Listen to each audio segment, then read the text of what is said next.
नमस्कार साथियों, क्या हाल चाल है।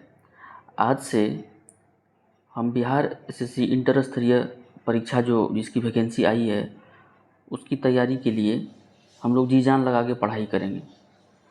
उसके लिए मैं क्या करूँगा दोस्तों, प्रतिदिन एक एक सेट जो प्रीवियस ईयर के क्वेश्चंस है उसको लेकर आऊँगा और साथ ही जो टॉपिक बहुत इम्पोर्टेंट है एग्ज़ाम पॉइंट ऑफ व्यू से उसको हम लोग करेंगे। तो इसी सिलसिले में आज हमने बीएसएससी इंटर स्तरीय जो पीटी परीक्षा हुआ था उसका प्रीवियस ईयर क्वेश्चंस डिस्कस करने वाले हैं, जो हुआ था 8/12/2018 को फर्स्ट शिफ्ट में। हालांकि इसमें 150 प्रश्न होते हैं दोस्तों, जिसमें 75 जो है जीके जीएस और 75 जो है मैथ्स और रीजनिंग मिला के होता है। लेकिन हम इस वीडियो में सिर्फ उसी क्वेश्चंस को डिस्कस करेंगे जो जीके जीएस से रिलेटेड होगा।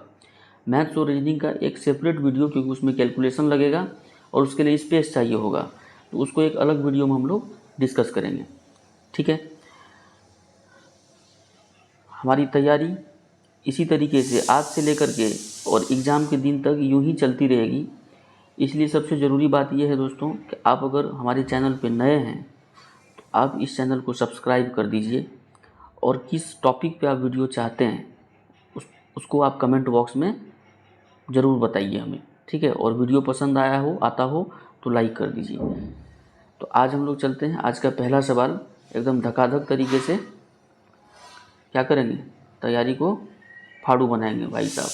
ठीक है, आज का पहला सवाल देखिए चौथे नंबर से स्टार्ट होता है, जो कि जीके जीएस का है। पहला सवाल है कि वैश्विक शांति सूचकांक 2017 में भारत का स्थान क्या है। हटाइए 2017 को, मारिए गोली। 2017 से हमें कोई मतलब नहीं है। आप 2023 में जी रहे हैं ना, तो 2023 की बात करते हैं, 2023 की बात करते हैं। ठीक है, तो वैश्विक शांति सूचकांक 2023 में भारत का स्थान है दोस्तों 126। कितना स्थान है? 126 स्थान है, 126। वैश्विक शांति सूचकांक 2023 की अगर 2023 की बात करें तो इसमें टोटल देश थे 163। टोटल देश कितने थे? 163।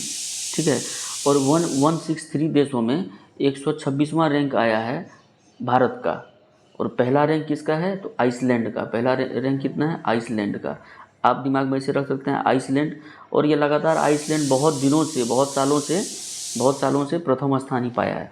आइसलैंड को कैसे रखें? आइस मतलब ठंडा, एकदम ठंडा शांत है, तो पहला रैंक लाता है।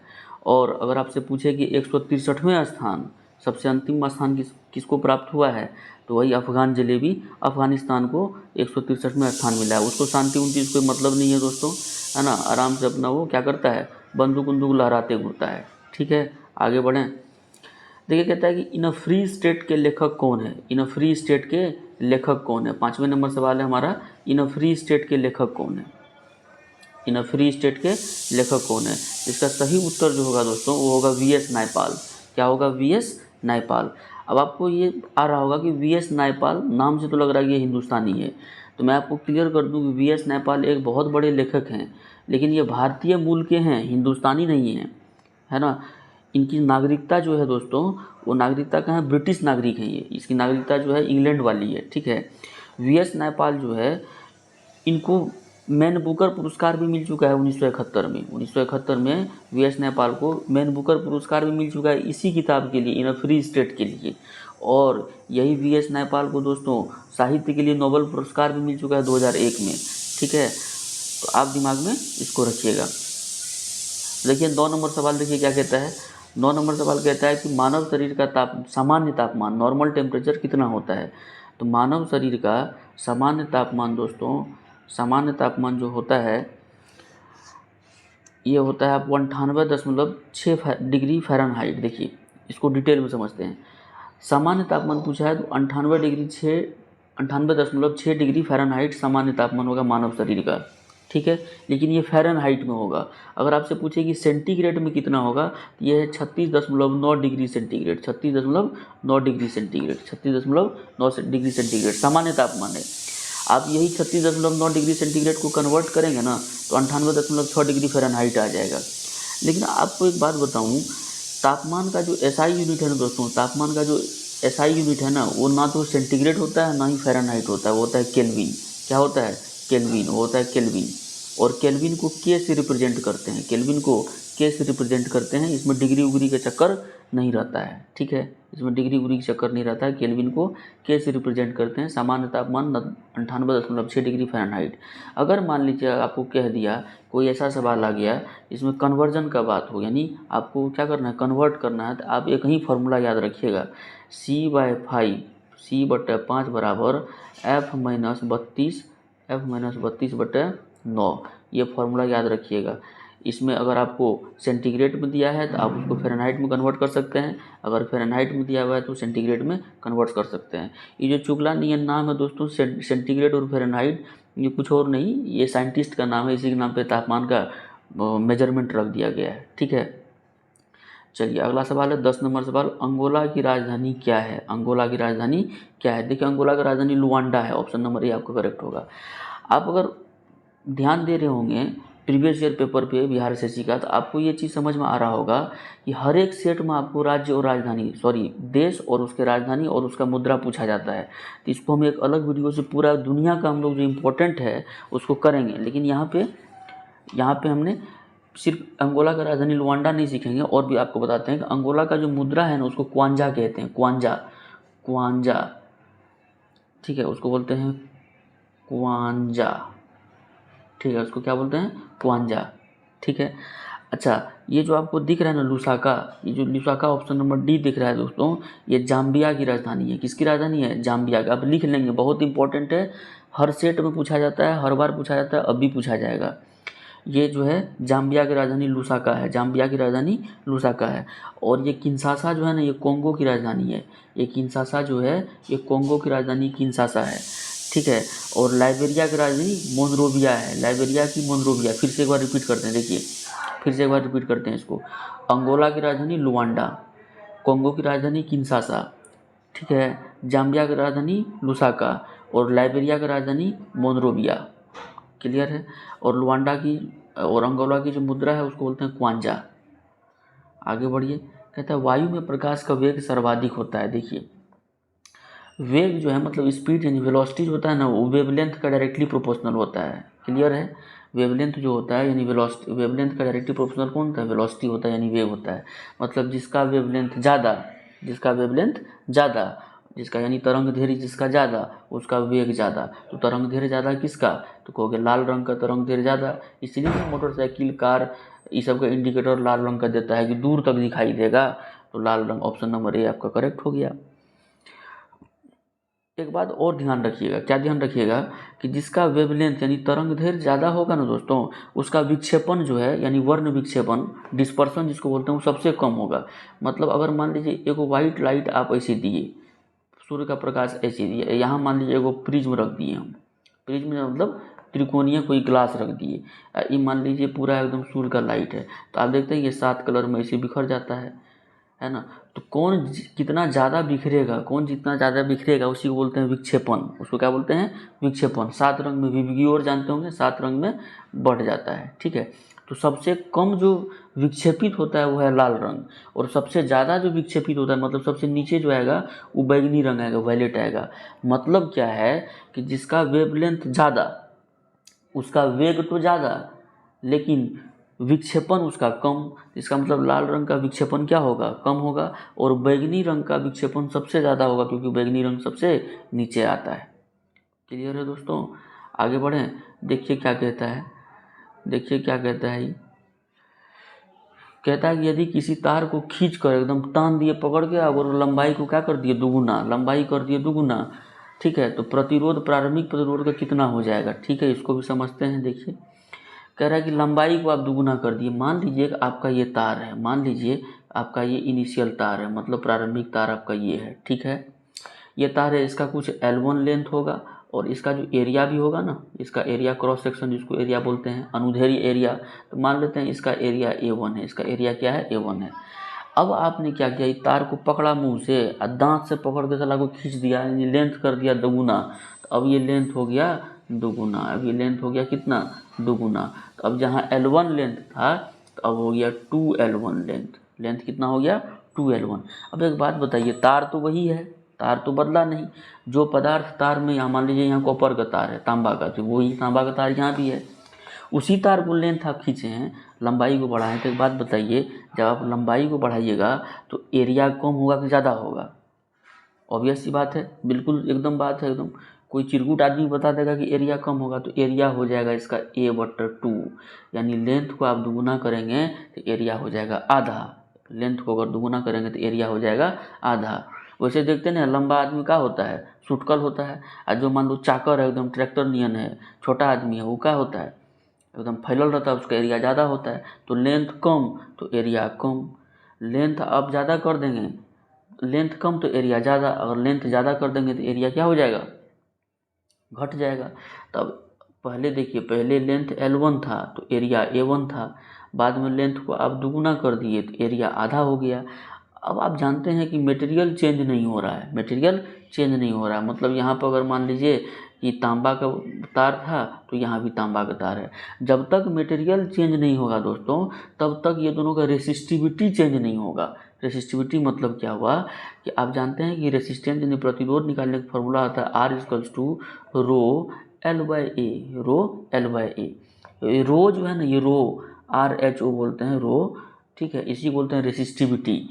ये सिर्फ और सिर्फ पदार्थ के गुण पे, यानी पदार्थ कौन सा पदार्थ है इसी पे डिपेंड करता है, ठीक है।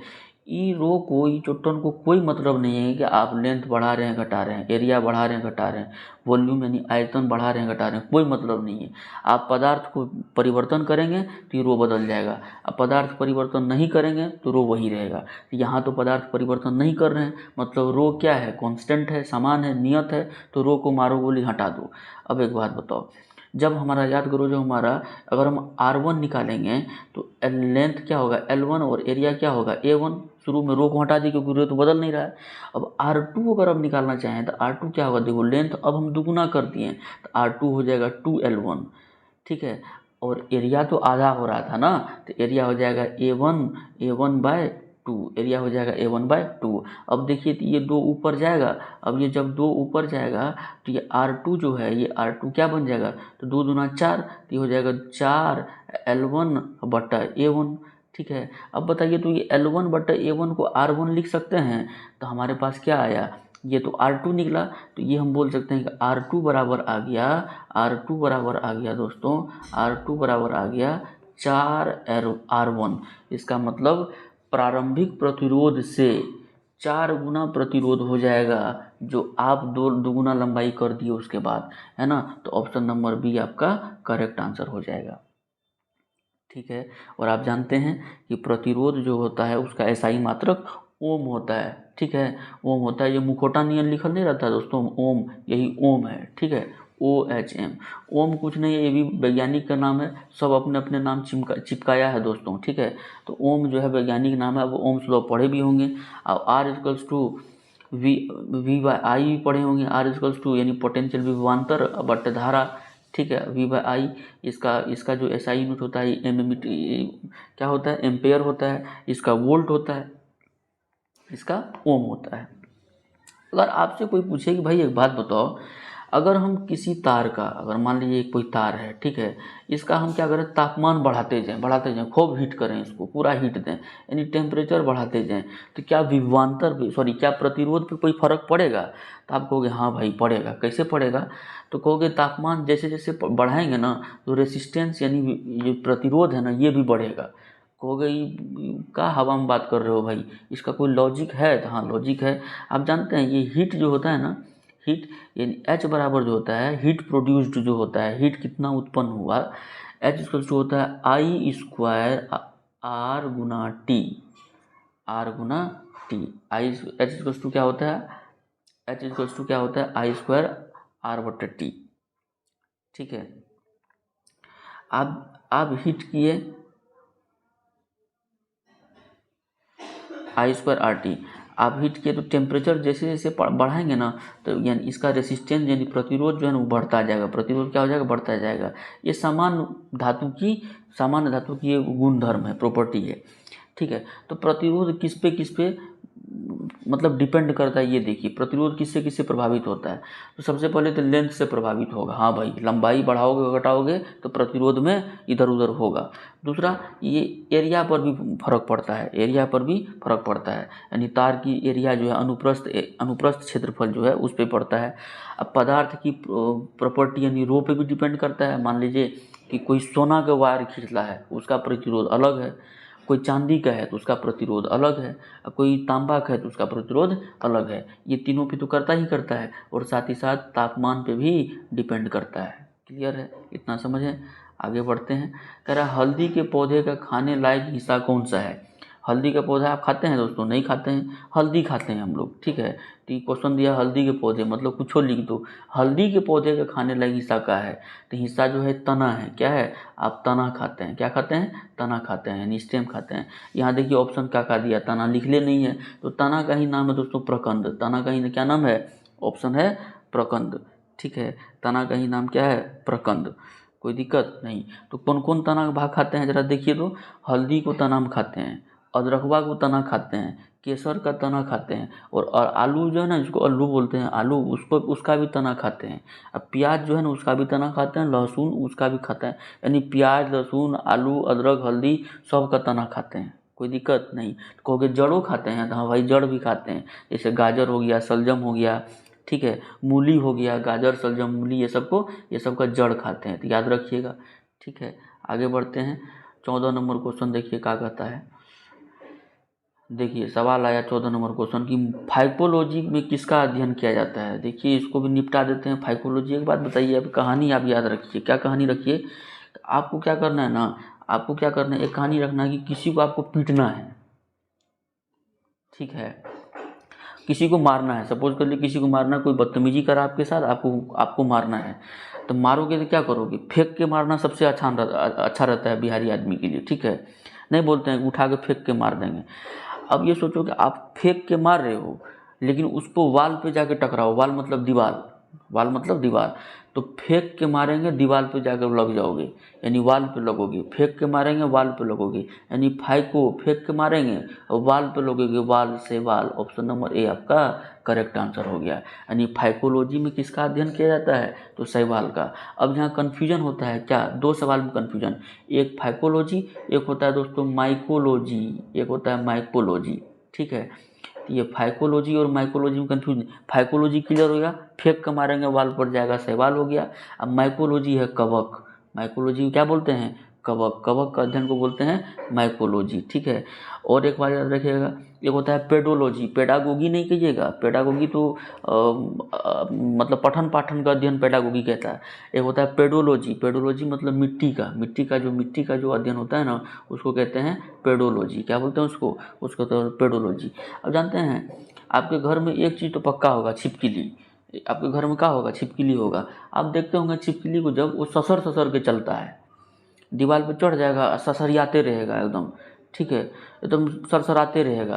तो छिपकली का जो अध्ययन है उसको बोलते हैं सेरोलॉजी, है ना, सेरोलॉजी। ससर ससर के चला, सेरोलॉजी हो गया। छिपकली का अध्ययन क्या बोलते हैं? सेरोलॉजी। क्या बोलते हैं उसको? सेरोलॉजी। कोई दिक्कत नहीं। चलिए इसका भी एक सेपरेट वीडियो हम बनाएंगे पूरा ट्रिक के साथ। 15 नंबर सवाल देखिए क्या कहता है। 15 नंबर सवाल कहता है कि लाफिंग गैस यानी हास्य गैस, हंसने वाला, खूब हंसिएगा दोस्तों। वो क्या कहता है? इसको बोलते हैं नाइट्रस ऑक्साइड। याद रखिएगा क्या बोलते हैं इसको? Nitrous oxide. Nitrous oxide nitrogen का ऑक्साइड है नाइट्रस ऑक्साइड। फॉर्मूला होता है N2O। क्या होता है formula? N2O। Option number B आपका सही उत्तर हो जाएगा, N2O। कोई दिक्कत नहीं। आगे बढ़ें। कह रहा है पानी को साफ करने के लिए एक चीज़ और यहाँ पे दिमाग में रख सकते हैं। क्या? बोलिए क्या, बोलिए क्या। देखिए दो बात आपको बताते हैं, ध्यान रखिएगा। एक होता है मेटल का ऑक्साइड, मेटल मतलब धातु का ऑक्साइड, ठीक है, मेटल का ऑक्साइड, जैसे sodium oxide, potassium oxide, aluminium oxide, zinc oxide, copper oxide, iron oxide, ये हो गया मेटल का ऑक्साइड। एक होता है नॉन मेटल यानी अधातु का ऑक्साइड, नॉन मेटल का ऑक्साइड, ठीक है, नॉन मेटल का ऑक्साइड। दोनों क्यों बता रहे हैं? क्योंकि ज़रूरी है। देखिए मेटल ऑक्साइड जो होता है ना, उसका जो नेचर होता है, उसका जो स्वभाव होता है वो क्षारीय होता है। क्या होता है? क्षारीय होता है। और नॉन मेटल का जो ऑक्साइड होता है, नॉन मेटल का ऑक्साइड मतलब carbon dioxide, carbon monoxide, nitrogen oxide, nitrogen dioxide, sulphur oxide, sulphur dioxide, phosphorus oxide, ये जितना भी नॉन मेटल का ऑक्साइड है ये अम्लीय प्रवृत्ति का होता है। और मेटल ऑक्साइड जो है दोस्तों ये क्षारीय प्रवृत्ति का होता है। लेकिन दो तीन को एक्सेप्शन है, दो तीन को क्या है, एक्सेप्शन है। एक्सेप्शन मतलब अपवाद है। क्या है जरा देखिए, तो अपवादों को देख लेते हैं। जैसे अल्युमिनियम का ऑक्साइड देखिए Al2O3 होता है, कहोगे अल्युमिनियम ऑक्साइड है। एक और जिंक का ऑक्साइड होता है ZnO, कहोगे जिंक का ऑक्साइड है। एक होता है लेड का ऑक्साइड, लेड मतलब PbO, ये PbO लेड ऑक्साइड है। आप अगर इसको एकदम कातिलाना नज़रों से देखेंगे ना दोस्तों, तो आपको पता चलेगा कि अल्युमिनियम ऑक्साइड एक मेटल का ऑक्साइड है, जिंक ऑक्साइड एक जिंक का ऑक्साइड है, और लेड ऑक्साइड भी एक मेटल का ऑक्साइड है, क्योंकि अल्युमिनियम, जिंक और लेड तीनों मेटल है। इसको एक्चुअल में होना चाहिए क्षारीय नेचर का, इसको होना चाहिए क्षारीय नेचर का, ठीक है। लेकिन ये चोटन क्षारीय नेचर का नहीं है, ये दोनों है, ये क्षारीय भी है और अम्लीय भी है। इसीलिए इसका नाम दे दिया गया कि ऐसा ऑक्साइड है ये तीनों कि उभयधर्मी है। उभयधर्मी कैसा ऑक्साइड है ये? उभयधर्मी है। उभयधर्मी मतलब दोनों प्रॉपर्टी इसमें पाया जाता है। मतलब इसको अंग्रेजी में कहते हैं एम्फोटरिक ऑक्साइड। क्या कहते हैं? एम्फोटरिक। मतलब ये एसिडिक भी है और बेसिक भी है। ये एसिड से भी रिएक्ट कर सकता है, बेस से भी रिएक्ट कर सकता है, ये तीनों, ठीक है। आगे बढ़ते हैं। कह रहा है पानी को साफ करने के लिए किसका प्रयोग करते हैं? आप जानते हैं ब्लीचिंग पाउडर का प्रयोग करते हैं। और इसका फॉर्मूला होता है CaOCl2। कहीं कहीं इसको कैल्शियम ऑक्सीक्लोराइड कहते हैं और कहीं कहीं इसको कैल्शियम हाइपोक्लोराइड कहते हैं। CaOCl2 ब्लीचिंग पाउडर का प्रयोग कीजिए। चकाचक अपना जो है क्या कीजिए, चकाचक इसको क्या कीजिए, पानी को साफ कर दीजिए। आगे बढ़ें। कह रहा है पॉलीथीन इनमें से किसका पॉलीमराइज करके बनता है? मतलब किसको आप किससे आप पॉलीथीन बना सकते हैं? अच्छा एक बात बताइए, तो ये पॉलीथीन आपको दिख रहा है, पॉलीथीन, इन को पकड़िए, इन को, ठीक है, पॉलीथीन इन को पकड़िए। तो इन से आपको एक चीज़ समझ में आ रहा होगा क्या? तो कहोगे इन से हमें अल्कीन समझ में आ रहा है। हाँ, इन से क्या समझ में आ रहा है? अल्कीन समझ में आ रहा है। और अल्कीन का जो फॉर्मूला होता है दोस्तों वो होता है CnH2n-2। ये n का है वो, तो n जो है कार्बन की संख्या है, ठीक है। एक बात बताइए, इन को जब आप पॉलीमराइज करेंगे तो पॉलीथीन बनेगा। इसका मतलब आपको इथीन चाहिए। क्या चाहिए? इथीन। आपको क्या चाहिए? इथीन। पॉलीथीन से इथीन पकड़िए, पॉलीथीन से इथीन पकड़िए, ठीक है। यानी इथीन जो है इसमें से, जो इसमें इथीन है वो उसी को पॉलीमराइज कर दीजिएगा तो पॉलीथीन बन जाएगा। तो इथीन का फॉर्मूला क्या है देखिए, तो जितना कार्बन उसका दुगुना करके हाइड्रोजन -2 करके, तो देखिए तो C2H4 को देखिए तो 2 दूना 4 -2, यही तो आंसर हो गया। कोई दिक्कत नहीं, कोई दिक्कत नहीं। ऑप्शन नंबर ए आपका सही उत्तर होगा।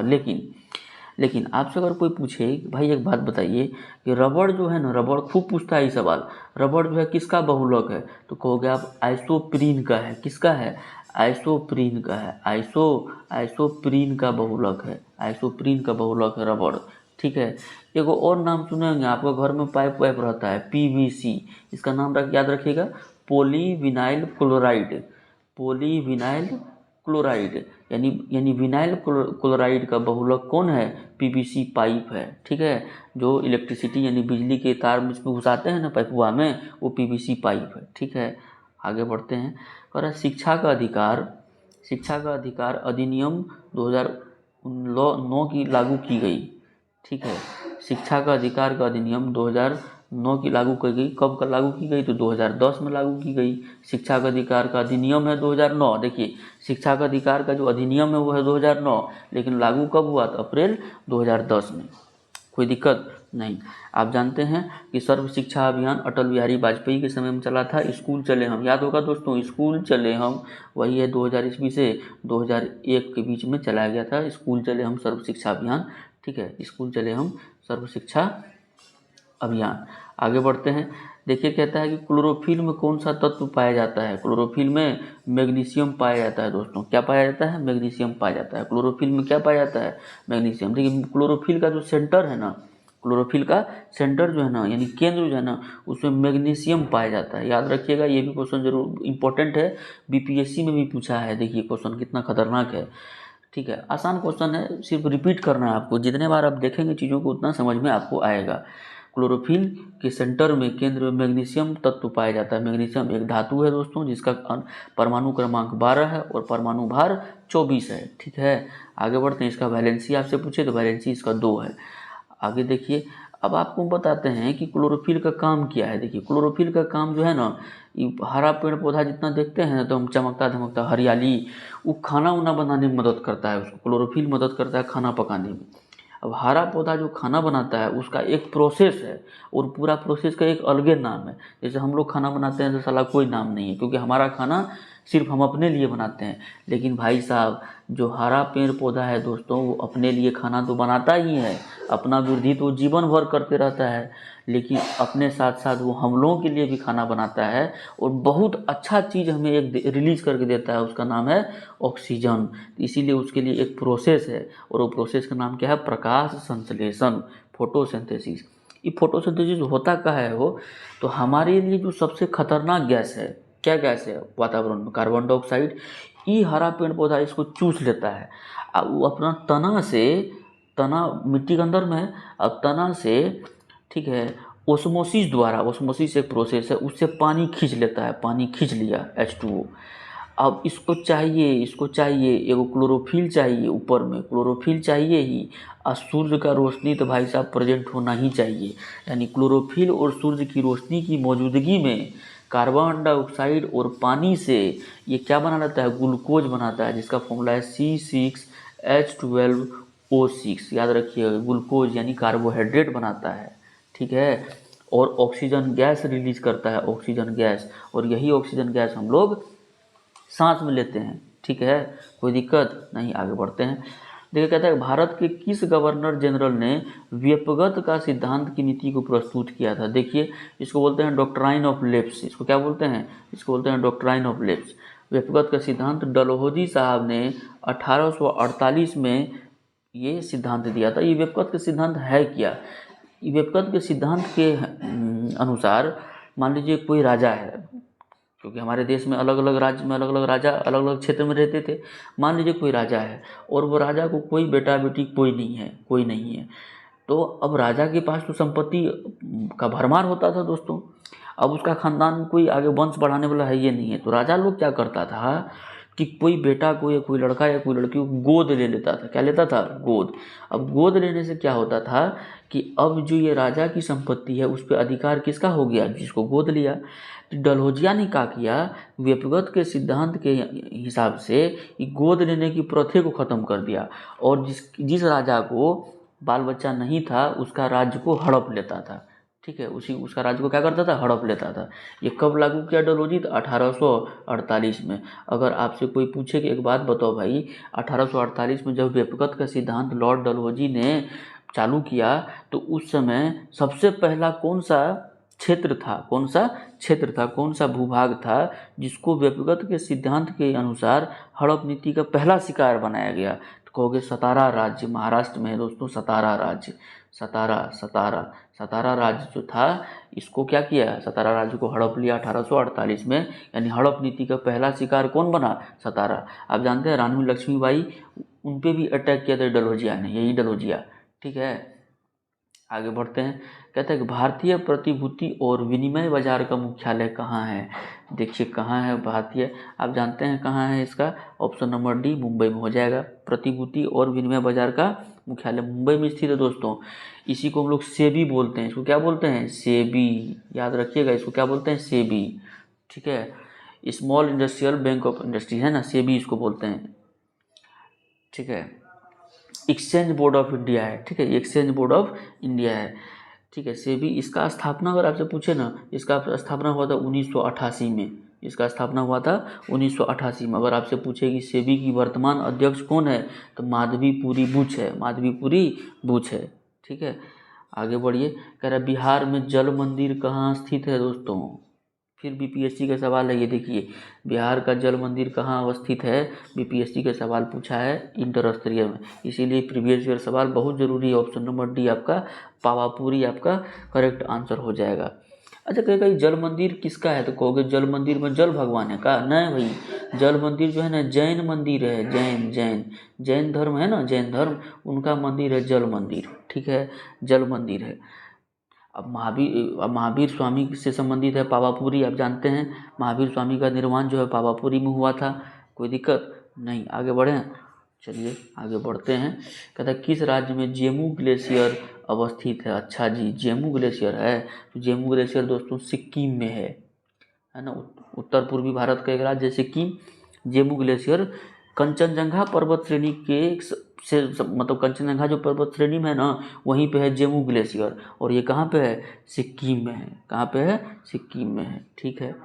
देखिए 24 नंबर सवाल रीजनिंग का है, देख लेंगे इसको अलग वीडियो बना करके। कह रहा है कानून द्वारा स्थापित प्रक्रिया लिया गया है किससे, यानी हमारा जो प्रक्रिया है वो कानूनी के रूप में होगा, वो किससे लिया है, तो जापान द्वारा, जापान के संविधान से हमने लिया है, ठीक है। कानून द्वारा स्थापित प्रक्रिया किससे लिया है, जापान से लिया है।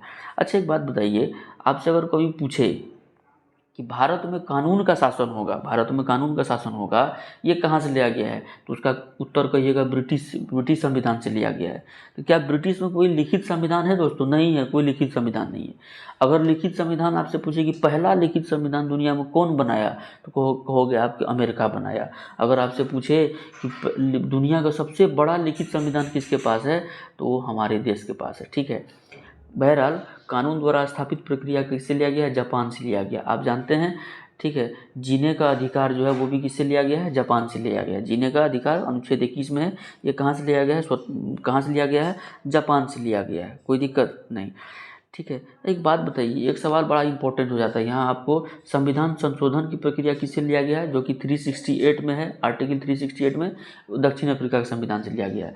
ऑस्ट्रेलिया आपको दिख रहा होगा, अच्छा ऑस्ट्रेलिया से एक बहुत ही अच्छा सवाल बनता है, क्या, ध्यान से सुनिएगा।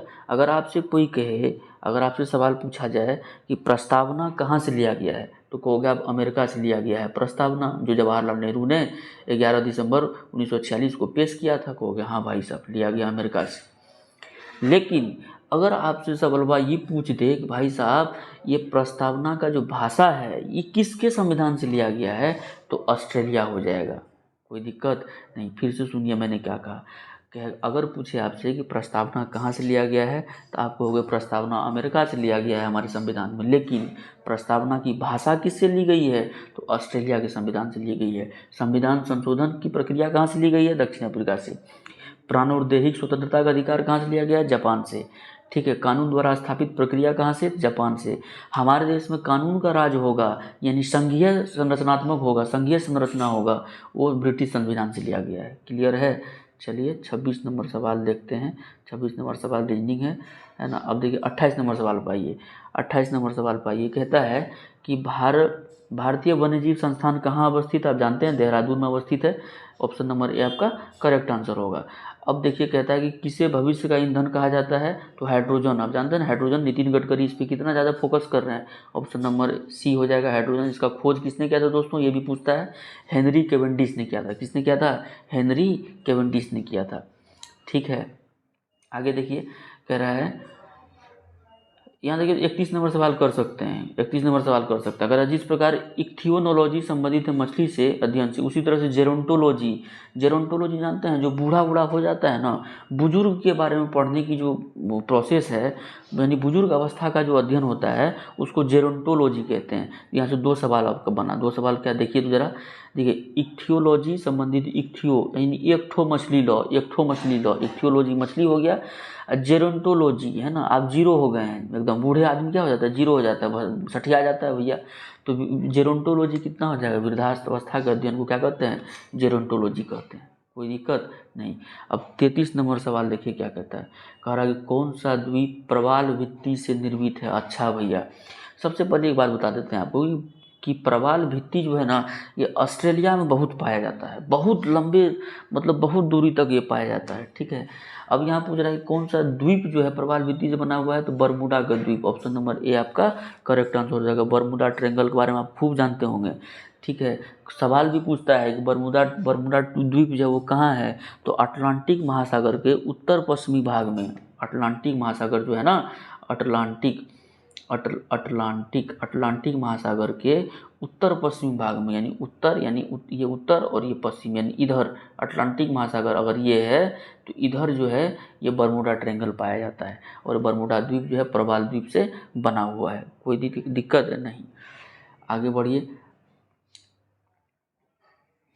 अब देखिए 50 नंबर सवाल, देखिए 50 नंबर सवाल कहता है कि संपूर्ण मानव शरीर में कितनी हड्डियां पाई जाती है। आप जानते होंगे, इतना तो आप पता ही है आपको, सिंपल सी बात है कि 206 हड्डियां पाई जाती है। लेकिन छोटका जो बचपन होता है ना दोस्तों, उसको ज़्यादा होता है, उसको 300 से अधिक हड्डी होता है बच्चा सबको, छोटा बच्चा सबको। क्योंकि हड्डी जो है ना, हड्डी का नेचर है कि जब बच्चा छोटा होता है ना तो हड्डी अलग अलग फॉर्म में रहता है, जैसे जैसे बड़ा हो जाता है तो हड्डी का शेप लेता है।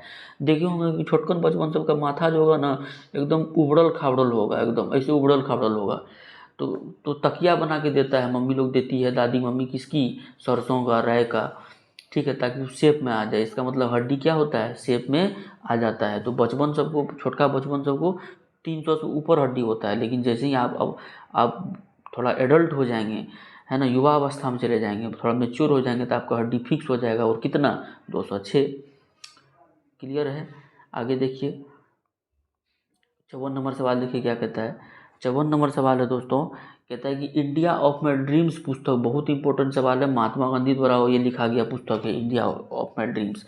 अगर आपसे पूछे कि भाई एक बात बताना कि इंडिया ऑफ माई ड्रीम्स पुस्तक लिखा महात्मा गांधी, अगर पूछे कि इंडिया डिवाइडेड किसने लिखा है, इंडिया डिवाइडेड, तो कहोगे राजेंद्र प्रसाद ने लिखा है। अच्छा, न्यू इंडिया जो है किसने लिखा है, तो कहोगे न्यू इंडिया जो है ना वो एनी बेसेंट ने लिखा है। कॉमनवेल्थ किसने लिखा है, पत्रिका था, एनी बेसेंट का था। अच्छा, भारत भारती किसने लिखा है, तो मैथिली शरण गुप्त था। आप ये सब भी आप दिमाग में रखते रहिएगा। अब देखिए क्या है कि बेकिंग सोडा के रूप में प्रयोग किया जाता है। देखिए दरोगा में भी ये सवाल पूछा गया है, सीजीएल बिहार एसएससी के सीजीएल मेंस में भी पूछा गया है, ठीक है। तो बेकिंग सोडा का रूप सोडियम बाइकार्बोनेट है, NaH, याद रखिए फॉर्मूला NaH, देखिए ऐसे ऐसे ऐसे ऐसे लिखा जाएगा, ये लिखा जाएगा Na यानी सोडियम, H हो गया बाय, और CO3 मतलब हो गया कार्बोनेट, सोडियम बाइकार्बोनेट। इसको खाने वाला सोडा भी कहते हैं। आगे बढ़िए भाई, आगे सवाल है मेरा 60 तो हो गया, खोजिए ना भाई। देखिए यहाँ 61 नंबर कहता है, 61 नंबर कहता है कि पृथ्वी से चंद्रमा की औसत दूरी क्या है। पृथ्वी से चंद्रमा की औसत दूरी 3,84,000 किलोमीटर। देखिए 3,84,000 कहीं दिख रहा है, ऑप्शन नंबर 1 करेक्ट आंसर हो जाएगा, 3,84,000 किलोमीटर, ठीक है, 3,84,000 किलोमीटर। कह रहा है कि वह महिला जो Indian national army Azad Hind फौज में शामिल हुई थी, बहुत बढ़िया सवाल है दोस्तों ये। वह महिला जो कि Indian national army Azad Hind फौज, आप जानते हैं आज़ाद हिंद फौज, ठीक है, ये इसमें जो है दोस्तों आज़ाद हिंद फौज का इसमें योगदान किनका अहम था, क्या, सुभाष चंद्र बोस साहब का, सुभाष चंद्र बोस का आज़ाद हिंद फौज गठन किया था, ठीक है। यह महिला जो इंडियन नेशनल 1943 में गठन हुआ था इसका, शायद कंफर्म नहीं है, देख लीजिएगा 1943 में, ठीक है। आज़ाद हिंद फौज में महिला शामिल थी, तो उसका ऑप्शन होगा दोस्तों लक्ष्मी सहगल। क्या ऑप्शन होगा, आंसर बी होगा, ऑप्शन नंबर बी आपका सही होगा, लक्ष्मी सहगल। झांसी रेजिमेंट का, देखो आज़ाद हिंद फौज को जो है ना Tilak regiment, Jhansi regiment, Gandhi regiment, इस समय बांट रखा था, ठीक है, ये सब में बांट रखा था। तो झांसी रेजिमेंट की कमांडर थी कौन, लक्ष्मी सहगल, ठीक है। 63 नंबर सवाल देखिए कहता है कि इनमें से बेमेल शब्द को आपको चुनना है, कार्बन, हाइड्रोजन, ऑक्सीजन और नाइट्रोजन। देखिए इसको बेमेल कैसे कर सकते हैं, बेमेल 2 3 4 पर 5 तरीके से कर सकते हैं। सबसे बताइए, हाइड्रोजन भी गैस के रूप में रहता है, ऑक्सीजन भी गैस के रूप में, नाइट्रोजन भी गैस के रूप में, कार्बन तो भाई साहब सॉलिड के रूप में रहता है। देखिए हीरा कार्बन से बना हुआ है, कितना सॉलिड है, ऑप्शन नंबर ए आपका करेक्ट आंसर हो जाएगा।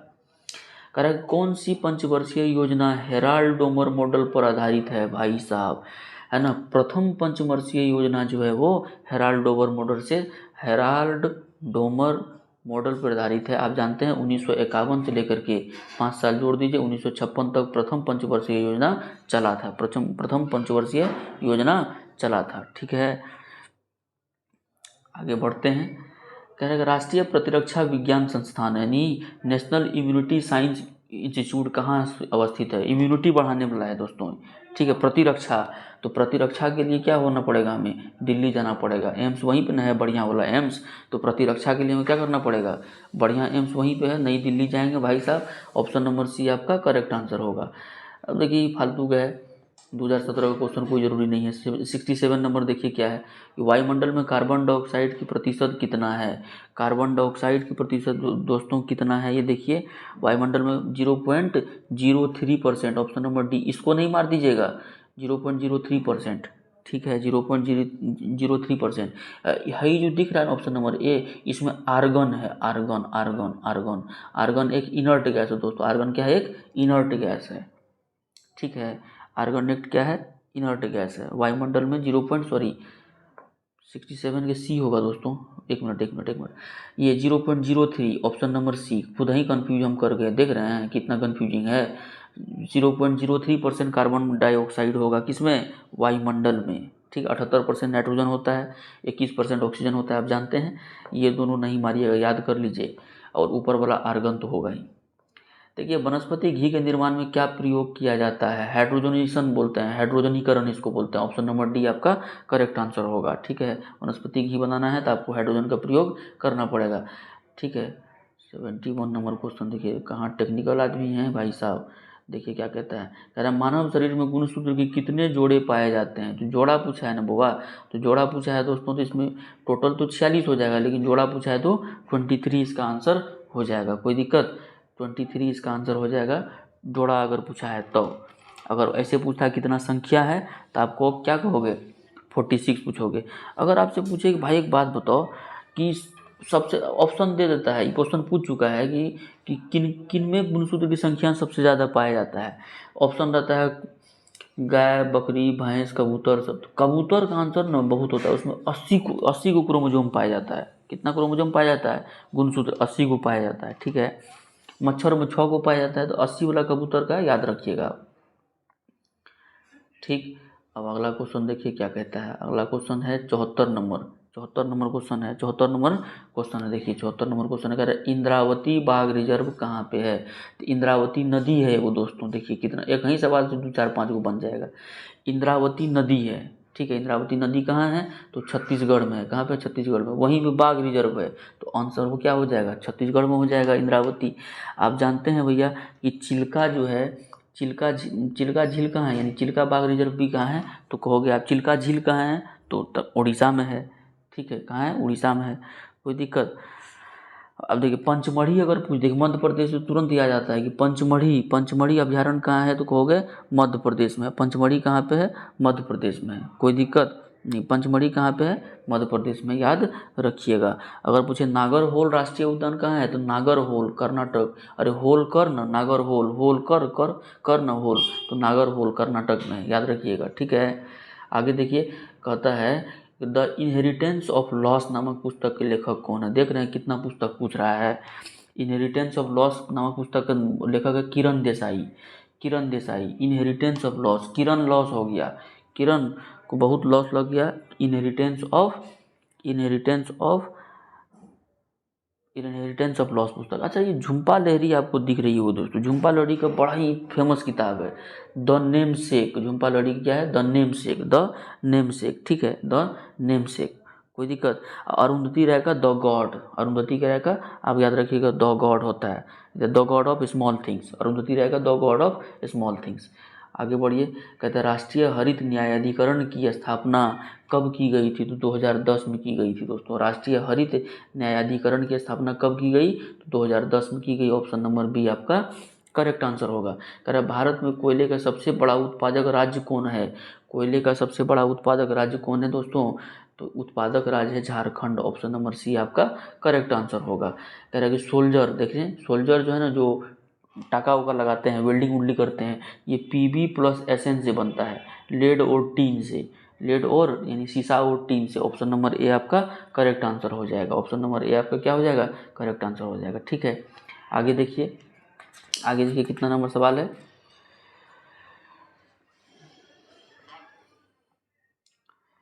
आगे देखिए कोई सवाल है भैया, देखिए 2017 का मेन ऑफ बुकर पुरस्कार, ये आपको ज़रूरी नहीं है।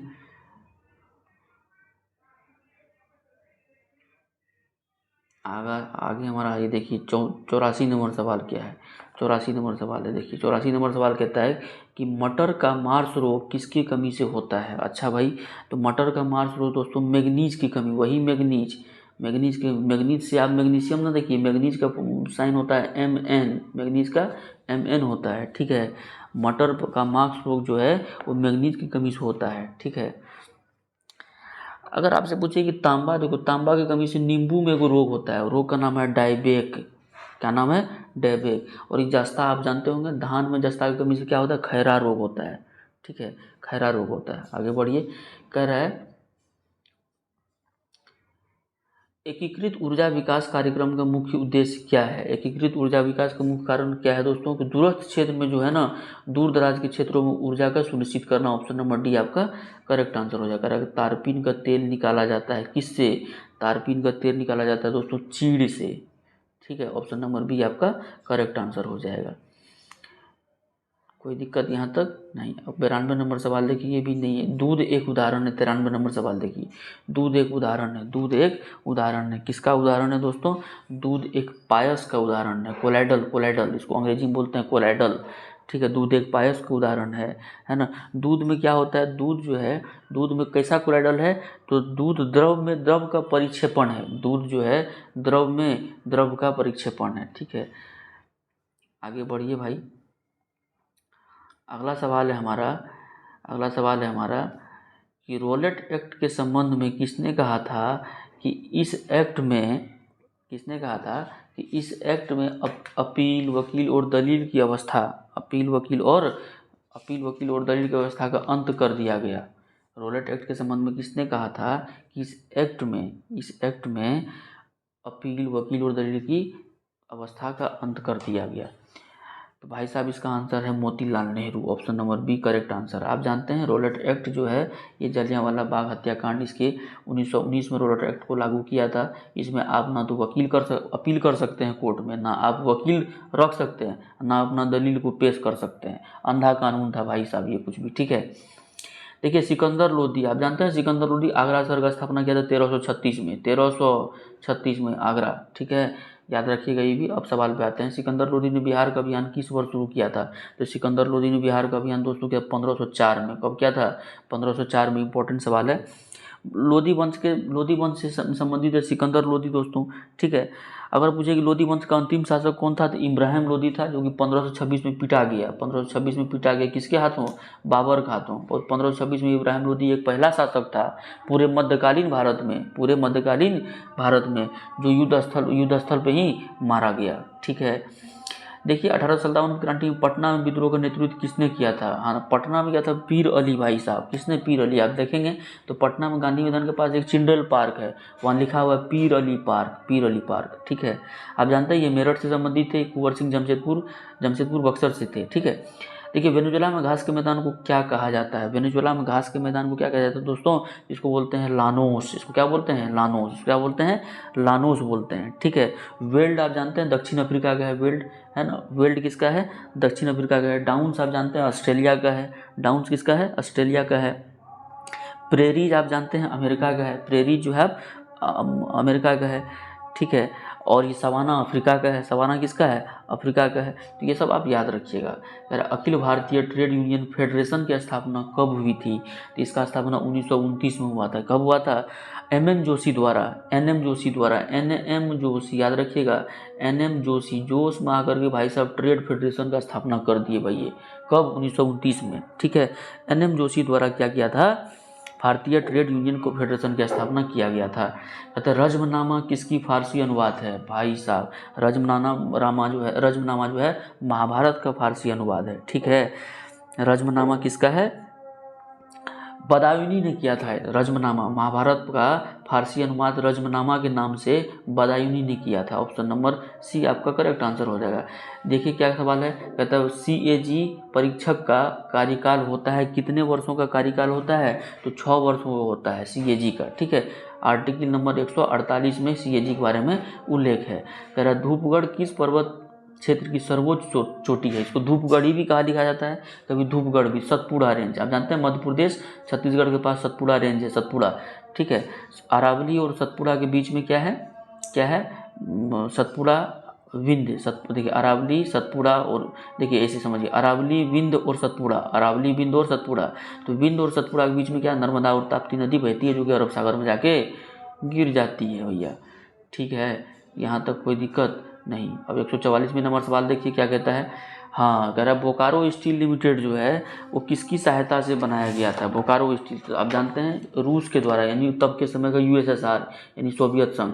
ये सोवियत संघ जो यूएसएसआर है ना दोस्तों, USSR United union of Soviet socialist Republican, union of Soviet socialist Republican, USSR 1991 में 15 देशों में टूट गया। वही 15 देश में अभी एक देश क्या है, रूस है। ठीक है, क्लियर है। तो बोकारो स्टील लिमिटेड जो है हम लोग की क्या की, सोवियत संघ के मदद से स्टार्ट किए। अब जानते हैं राउरकेला में भी लगाया गया था, राउरकेला उड़ीसा में है, राउरकेला में लगाया गया था steel plant, Hindustan steel plant. Rourkela Germany की मदद से राउरकेला में स्टील प्लांट लगाया गया था उड़ीसा में। ठीक है, भिलाई जो है किसके, रूस हमारा हमेशा भला चाहता है, रूस हमारा दोस्त है ना। तो भिलाई भिलाई कहाँ पे, छत्तीसगढ़ में।